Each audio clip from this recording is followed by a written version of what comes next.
अस्सलाम वालेकुम। जिन लोगों की अनफॉर्चुनेटली अदालत की पेशियां या हाज़िरियां लगती हैं, उनको जाना पड़ता है, उसकी तैयारी करना, उसका प्रोसेस कितना लेंथी, बोरिंग और टीडियस यानी कि कितना एनोइंग होता है, ये वही लोग जानते हैं। और फिर वहाँ कैसे कैसे लोग आते हैं अपने डिफेंस में, बेशक वो कितने बड़े ही मुजरिम हों, धोखेबाज हों, और दूसरी तरफ मजबूर लोग आते हैं जिनके हक़ में कोई नहीं बोलता। लेकिन वहाँ पर ये मुजरिम और ये ढीठ लोग जो हैं, ये उनका बोलना, उनके आर्गूमेंट्स, उनके दलाइल, उनका फर बोलना और अपनी बात पे पक्का रहना, ये हमें नज़र आता है हर जगह पे। फिर अगर हम इसी बात को देखेंगे क़यामत के रोज़ यानी रोज़े हशर में, ऐसे ही लोगों के जो है मुंह जो हैं, उनके जो ज़बानें हैं वो शट कर दी जाएंगी, बंद कर दी जाएंगी। और कब और कैसे? ये रोज़े क़यामत में होगा, जिस दिन रोज़े हशर होगा, मेज़ान होगा, अल्लाह सामने होंगे और हिसाब किताब होगा और सबसे बड़ी अदालत यानी कोर्ट लगेगी। ऐसी ही अदालत में यानी सबसे बड़ी कोर्ट जो होगी, इसमें इन लोगों के जब मुंह बंद किए जाएंगे तो फिर इनके आज़ा बोलेंगे, पार्ट्स बोलेंगे जिस्म के, और उनके नामा अमाल यानी इनके रिकॉर्ड बुक सामने ओपन हो जाएगी। और फिर इनके जराइम, उनकी एविडेंस हैं, प्रूफ्स हैं, हत्ता कि जहाँ पर उन्होंने क्राइम किए भी होंगे वो भी सब कुछ सामने ओपन आ जाएंगे, वो गवाही देंगे। तो ये तो होगी आखिरत की अदालत, जहाँ मुकम्मल इंसाफ अदल होगा और उस पर कायम होगी और ज़र्रा बराबर भी किसी पे जुल्म नहीं होगा, या ताला फरमाते हैं। और हमारे जो जज होंगे, मुनसिफ होंगे, सबसे बड़ा आदिल हमारा रब, हमारा अल्लाह ताला होगा। तो 100% यकीन है कि इंसाफ होगा। लेकिन इस बड़ी अदालत से पहले इस दुनिया में भी हर रोज़ हमारी एक अदालत होती है, हमारे अंदर होती है, और हर लम्हे होती है, हर मिनट होती है, शायद हमें उसका एहसास भी नहीं होता। जी हाँ, ये हमारी ज़मीर की अदालत है, जो हमें बताती है कि हम क्या कुछ कर रहे हैं और उसके क्या कंसिक्वेंसेस, क्या रिजल्ट्स होंगे। मगर बहुत से लोग ऐसे ढीठ पक्के होते हैं कि वो अपनी ज़मीर की अदालत में भी हाजिर नहीं होते और जवाब नहीं देते। अब ये ज़मीर की अदालत है क्या? ये वही अदालत है जो हर लम्हे, हर मिनट आपके ज़मीर जो है आपको गाइड करता है, नसीहत करता है, और अगर गलती हो जाए तो वो टोकता है। हर गुनाह से, हर बुराई से आपको बताता है। और बेसिकली ये एक बिल्ट इन सिस्टम है हमारे अंदर, जो हमें हर बात को समझाता है। अब ज़मीर है क्या, पहले इसको हम समझते हैं। ये एक एहसास, एक फीलिंग है, यानी इंग्लिश में हम जैसे कहते हैं ना, कॉन्शियस जो है वो क्या है? ये आपका वो अंदर, आपके अंदर एक सिस्टम है जो आपको बताता है कि ये सही है या गलत है, ये खैर है और ये शर है, उसका फ़र्क बताता है। और यही ज़मीर है, उसका आपके अंदर फीलिंग्स आती हैं, खटकना किसी बात से, आपके अंदर एक इनर वॉइस यानी आवाज़ आती है कि ये सही नहीं कर रहा मैं। और ये ज़मीर की जो है वो खिदमतें जो बेगर्ज़ यानी बिल्कुल आपके लिए ओपन है, आपके साथ सिंसियर है। अगर इंसान जो है वो अपनी ज़मीर की आवाज़ को दबा देता है तो वो अच्छाई को जो है वो कबूल नहीं करता, यानी बुराई की तरफ चला जाता है। और ज़मीर की जो हालत होती है क्या होती है? एकदम घुटे इंसान की तरह हो जाती है कि वो समझ जाता है कि ये मेरी आवाज़ जो है ये इंसान नहीं सुन रहा, और फिर इंसान जो है नफ्स अम्मारा यानी बुराइयों की तरफ जो है वो माइल ज़्यादा होता है। अब अगर वो इंसान अपनी ज़मीर की आवाज़ को नहीं दबाता, यानी सुनता है और अच्छाई को एक्सेप्ट करता है, कबूल करता है, तो फिर वो ज़मीर जो है उसको हर तरह से गाइड करता है और नफ्स मुतमइन्ना की तरफ लेके जाता है। अच्छा, अब हम देखते हैं कि बाहर की दुनिया जो है, हमारी आउटर जो वर्ल्ड है ये सारी, इसमें नेगेटिव यानी कि हर तरफ आप देखें बुराइयां हैं, नफ्स की ख्वाहिशात हैं, कशिश है, बहुत कुछ है। अब इस दुनिया में एक तरफ सब कुछ आपके सामने बाहर की दुनिया में है, लेकिन आपके अंदर की जो दुनिया है यानी रूह है जो आपकी, और आपका जो ज़मीर है, वो किसी लम्हे भी हर लम्हे आपके साथ होता है। यानी आप देखें कि आप खलवत में हो, जलवत में हो, कहीं भी किसी दुनिया के गोशे में हो, कहीं पर भी हो, आपका ज़मीर हर वक्त उस चीज़ को आपके साथ होता है और आपको बता रहा होता है कि ये सही है या गलत है। अच्छा, अब एक इसकी एग्जांपल हम इस तरह समझते हैं कि एक कंपनी है, वो वहाँ पर बहुत सारे एडवाइज़र्स हैं, बहुत बड़ी कंपनी है, और इसमें हर तरह के इंटेलेक्चुअल लोग हैं, मगर उसमें एक एडवाइज़र ऐसा भी है जो बहुत ही ऑनेस्ट है, प्रैक्टिकल है और बहुत ही ज़्यादा सिंसियर है। अब वो कंपनी को हर लिहाज से वो बताता है कि ये सही है, चाहे उसमें नुकसान क्यों ना हो, वो सही उसको बताता है। यानी वो ऐसा ऑनेस्ट एडवाइज़र है कि वो अपना, वो देखता नहीं है फ़ायदा नुकसान, वो सही बात बताता है। तो यही वो ज़मीर है बेसिकली, जो इंसान के अंदर उसको बताता है कि ये सही है और ये गलत है, और ये बताता है कि इसका फ़ायदा नुकसान से बेहतर है कि अपने आप को इंसान सीधे रास्ते पर डाले। लेकिन इंसान अपने फ़ायदों के लिए, दुनियावी उसके लिए मफाद के लिए, वो अपने ज़मीर की आवाज़ को दबा देता है। अब इंसान जो है देखें, फ़ितरतन यानी कि वो सलीम फ़ितरत यानी कि अच्छाई के साथ पैदा किया गया है, यानी उसकी रूह में नेकी है। और फिर दुनिया की जो अट्रैक्शन है बताई, आउटर दुनिया जो ज़ीनत है, नफसानी ख्वाहिशात हैं, वो बेसिकली इंसान को टूवर्ड्स खींचती हैं नफ्स अम्मारा की तरफ। और ज़मीर को जो है इग्नोर करने के लिए। तो एक दफ़ा इंसान जो अपने ज़मीर को सुला देता है, यानी इसको दबा देता है, तो फिर दोबारा ज़मीर की जो आवाज़ है वो हल्की और कमज़ोर और आहिस्ता आहिस्ता वो फिर इंसान जो है नफ्स अम्मारा यानी कि दुनिया की तरफ जाता है। अब ज़मीर को मज़ीद समझने के लिए हम अगर कुरान पाक की सूरह क़यामा आयत 2 में देखें कि वला उक़सिमु बिन नफ्सिल लव्वामा, और नहीं मैं कसम खाता हूँ बार बार मलामत करने वाले नफ्स की।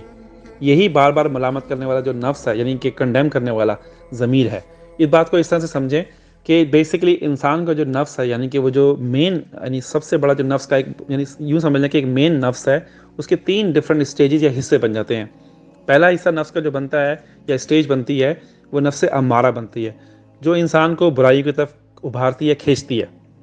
और फिर यही मेन नफ्स जो है उसका दूसरा रुख जो बनता है वो नफ्स लव्वामा बनता है, यानी कि ज़मीर बन जाता है, जो उसको मलामत करता है, टोकता है, रोकता है, कोई भी गलत काम, गलत बात पर, बुरी नीयत पर निदामत पैदा करता है, कंडेम करता है, मजम्मत करता है। फिर नफ्स का जो हायर लेवल अगर पार्ट कहें इसी मेन नफ्स का या रुख जो है उसका, वो नफ्स मुतमइन्ना है, जो इंसान को उस वक्त मिलता है जब वो सिरात मुस्तकीम पे चलता है, सही मानों में तकवे के रास्ते पे, और वो अपने नफ्स अम्मारा को मुकम्मल तौर पर दबा देता है या कंट्रोल कर लेता है, तो वो टूवर्ड्स नफ्स मुतमइन्ना की तरफ सफ़र शुरू करता है। तो अगर देखा जाए तो मेन हमारा जो नफ्स है उसके 3 हिस्से या पार्ट हुए। पूरी ज़िंदगी देखें हमारी जो है इसी नफ्स के 3 हिस्सों में आसपास गुजरती है।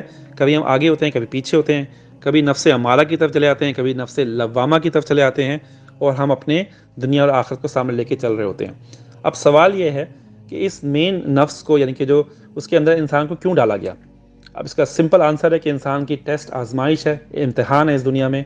अब इस पूरी बात को यूँ समझें कि यानी कि जो नफ्स मेन नफ्स है उसको सूरह शम्स में आयत 7 और 8 में खूबसूरत अंदाज में बयान किया गया है।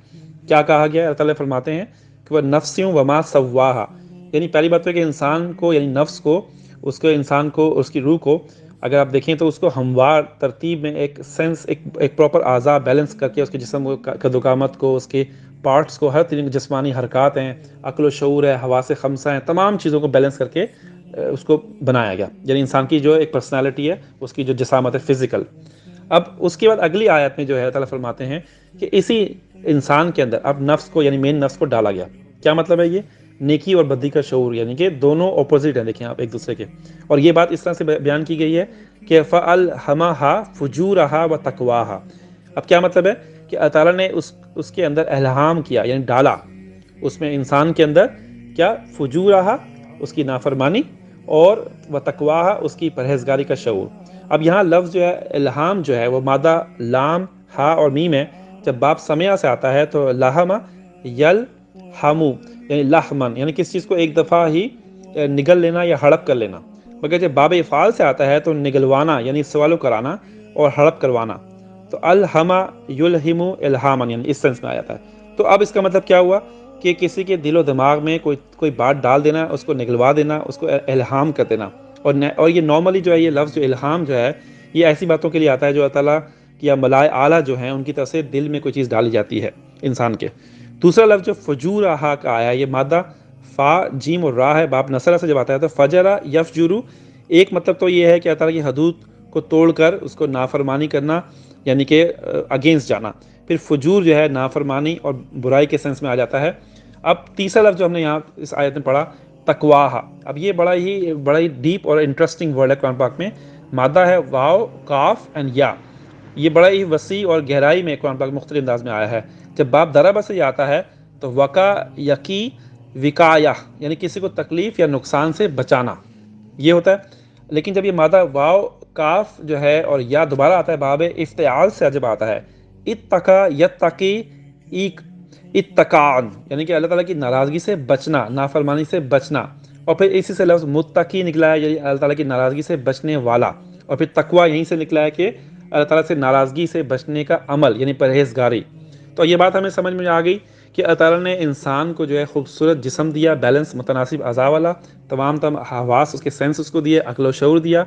फिर इसके अंदर जो है इल्हाम किया दिलो दिमाग में इसके, यानी इसके लाशऊर में। और एक तो बशरी तकाज़े तमाम दुनिया में जब आता है तो जो अपने पूरे काम करता है सारी दुनिया के, वो ऑलरेडी इसके अंदर बिल्ट इन होते हैं। और साथ साथ उसके अंदर फिर ये जो मादा है नफ्स का, यानी कि नाफरमानी का, बुराई का, फजूरहा, और अच्छाई का, यानी तकवाहा, दोनों डाल दिए इसके अंदर। और ये दोनों बातें जो हैं इसके लाशऊर, उसके नफ्स के अंदर, उसके दिलो दिमाग में, सब जगह एक अखलाकी वजूद, एक तरह से भलाई और बुराई के जो फ़र्क है उसको एहसास दिलाते हैं। और साथ साथ इंसान के अंदर मैंने बताया कि हक़ व बातिल, खैर और शर की तमीज़, ये सब चीज़ें उसके अंदर आ जाती हैं। इसका मतलब क्या हुआ कि इंसानी जो नफ्स है उसमें गुनाह करना और अताअत करना दोनों तरह के रुझान यानी एटीट्यूड्स रख दिए, और साथ साथ इंसानी अकल को, शऊर को, यानी उसकी जो अकली वजूद है इंसान का, जो जो वो इस दुनिया में है करता है, वो भी इसको दिया गया। और उसको चॉइस भी दी गई, इसको ऑप्शन भी दिए गए कि वो क्या कर सकता है और क्या नहीं कर सकता। साथ साथ ये बातें क्लियर कर दी। और फिर आगे में देखें सूरह शम्स में इसी आयत में कि अगला रिजल्ट बताया कि अगर आप ये करोगे तो ये होगा। यानी आयत 9 और 10 में देखें कि टेस्ट के बाद इन दोनों को कि कद अफलाह मन ज़क्काहा, यानी कि जिसने अपने नफ्स को, यानी फलाह पा गया जिसने नफ्स का तज़किया किया, यानी पाक किया उसको। और साथ में ये भी बता दिया कि वह कद खाब मन दस्साहा, और नामुराद हुआ जिसने उसको दबा दिया, यानी कि उसको इग्नोर किया, यानी अपने ज़मीर को, नफ्स लवामा को। तो क्लियर बात है, बिल्कुल रिजल्ट बता दिए गए आपको बता दिया गया कि कामयाब किस तरह हो सकते हैं और नामुराद किस तरह हो सकते हैं। अब सूरह क़यामा ऊपर हम देखा कि इंसान के नफ्स लवामा की कसम क्यों खाई, और आप देखें कि क़यामत की पहले कसम खाई गई है और फिर नफ्स की कसम खाई गई है। ये बात समझने वाली है, क्योंकि क़यामत के बाद ही जो है इंसान का जो नफ्स है, यानी इसका ज़मीर जो है, वो वहाँ पर एविडेंस या गवाही देगा। तो इसका मतलब है कि क़यामत की पहले कसम खाई गई कि बताया गया कि इंसान जो है मरेगा, उठेगा, फिर दोबारा कायम होगी क़यामत, और फिर उसका ज़मीर जो है, नफ्स लवामा जो है, वहाँ पर वो पूरी कंप्लीट एविडेंस देगा, सबूत देगा, साथ साथ कि मैंने क्या कुछ इसको बता रहा था और क्या कुछ इसने अमल नहीं किया, मेरी बातों को सुना नहीं, मुझे इग्नोर किया, मुझे दबा दिया। तो इसका मतलब क्या हुआ कि ये अकीदा आखिरत को भी प्रूफ करता है कि आपने, इंसान ने जो है मरना है और फिर उसके बाद दोबारा ज़िंदा होना है। ये बात क्लियर हो जाती है। अच्छा, अब सवाल ये है कि नफ्से अम्मारा जो है, यानी ये नफ्स जो है बैलेंस जो इसको किस तरह से किया जाए, यानी कि नफ्से अम्मारा को किस तरह से दबाया जाए और नफ्स का तवाज़ुन किस तरह से किया जाए। अब ये बिल्कुल ऐसे ही है जैसे एक पलड़े के, आप देखें, एक तवाज़ुन करना, उसको बैलेंस करना होता है। अब बात क्या है कि आप इसको इस तरह समझें कि इंसान का जो नफ्स है ये, यानी कि नफ्से अम्मारा और लवामा के बीच में जो जंग हो रही होती है, वॉर चल रही होती है, प्लस माइनस चल रहा होता है। ये एक थर्मामीटर अगर आपने देखा हो, थर्मामीटर के अंदर मरकरी या पारा जो होता है वो ऊपर नीचे होता रहता है, वो जैसे गर्मी होती है, टेम्परेचर होता है, उसके हिसाब से। इसी तरह ये नफ्स का जो, हमारा नफ्से अम्मारा और लवामा का जो जंग है, वो भी आगे पीछे हो रही होती है, हालात वक्त के हिसाब से, जज्बात के हिसाब से, अपनी जो कंडीशंस होती हैं इंसान की। तो अगर इसको एक पॉइंट पर हमें फिक्स करना हो, यानी बैलेंस करना हो, और वो कैसे किया जाए, यानी हमें अपना टारगेट जो अचीव करना है वो क्या है, तज़किया नफ्स, यानी कि पाकी हासिल करना और टूवर्ड्स नफ्स मुतमइन्ना की तरफ जाना, ये कैसे किया जाए, ये असल टारगेट है एक मोमिन मर्द का या औरत का। अब इसको बैलेंस करने का बेहतरीन तरीका क्या है कि आप नफ्स अमारा को डाउन करना, जब आप नफ्स अमारा को डाउन करेंगे, नीचे करेंगे, तो उसका मतलब क्या हुआ कि आप सिरात मुस्तकीम पे चलने की कोशिश करेंगे, अपने रब को याद करेंगे, शुक्र अदा करेंगे, और सबसे बड़ी बात, आपको यकीन होगा, आपको ट्रस्ट होगा, बिलीव होगा कि आखिरत का आपका सामने मरने के बाद का हिसाब किताब का, सब सारी बातों का। और एज अ रिज़ल्ट फिर आप अपनी ख्वाहिशात जो हैं, जो नफसानी ख्वाहिशात हैं, उनको लिमिटेड करेंगे, कम करेंगे, डाउन करेंगे, और फिर इंसान जो है अपनी लाइफ को कोशिश करता है कि कुरान और हदीस के पॉइंट ऑफ व्यू से बैलेंस करने की कोशिश करे, शरीयत के मुताबिक चलाए, और कहीं गलती और अगर लग़ज़िश या भूल हो जाए तो फिर उसका नफ्स लवामा, चूँकि वो ज़िंदा होता है, वो एक सोया हुआ नहीं होता, तो वो उसको टोकता है, और जहाँ पर वो टोकता है तो इंसान फ़ौरन अपनी इस्लाह कर लेता है, इम्प्रूवमेंट कर लेता है, अपनी तरबियत कर लेता है और तौबा कर लेता है, इस्तिग़फ़ार कर लेता है। तो ये एक प्रोसेस है कि किस तरह से अपने नफ्स को जो है वो बैलेंस किया जाए और नफ्स मुतमइन्ना की तरफ सफ़र किया जाए, और फिर एंड पे जो है, जैसे सूरह फजर में आया था कि नफ्स मुतमइन्ना जो इंसान का होगा वही जन्नत में फिर वो लोग दाखिल होंगे और अल्लाह ताला उनको वेलकम करेंगे, और यहाँ बहुत सारी फिर इंसान को जो जन्नत के जो राहत है, सुकून है, वो सब कुछ को मिलेगा। तो अल्लाह ताला हम सबको इस बात को समझने की तौफीक दे। इंशाल्लाह बात होगी।